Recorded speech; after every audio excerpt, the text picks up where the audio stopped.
The Library module houses your personal collection of e-guides.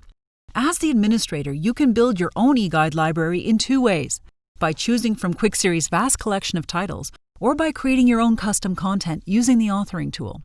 You can also control which e-guides are visible to app users at any time. E-guides are updated on all devices when they are published and can be downloaded for offline reading. To view the e-guides in your personal library, select Library from the drop-down menu on the left. Once you're in the Library menu, all your available e-guides will appear within the e-guides tab. To ensure your e-guides are visible to all users, you have to confirm that the privacy setting for each one is set to public. Alternately, setting the e-guide to private keeps it hidden from the user's library. In this case, it can only be viewed with the appropriate bundle code, which we'll get to a little later. To check an e-guide's privacy setting, find the specific e-guide from the list in the e-guides tab and check the privacy column.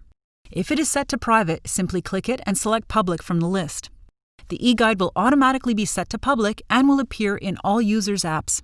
Follow the same steps to set the e-guide to private, which will hide the e-guide from all app users. You can also give specific users access to different e-guides by creating a bundle. To do this, select the e-guide you want to include in the bundle and ensure that it is set to private in the privacy column. You'll have to do this for each e-guide you want to include in the bundle. Next, select the Bundles tab within the main library menu and click on the Create button in the top right corner. On the Details page, add a bundle name, a quick description, and select the specific e-guide or e-guides you want added to this bundle.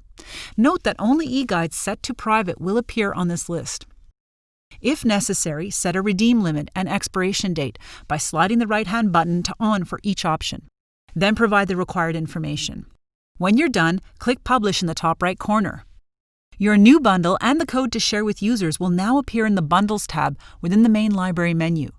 You can double-click the bundle to view its details, code, expiration date, etc. at any time. If you want to make changes to or delete your bundle, simply select the bundle and click on the three dots on the far right of the row. To edit it, select Edit from the drop-down list and enter the information on the Details page as outlined earlier. Click Publish when you're done. To delete it, select Delete from the drop-down list and then click Delete in the pop-up window to confirm your selection. This will automatically delete the bundle and revoke the access of any user who has already activated it.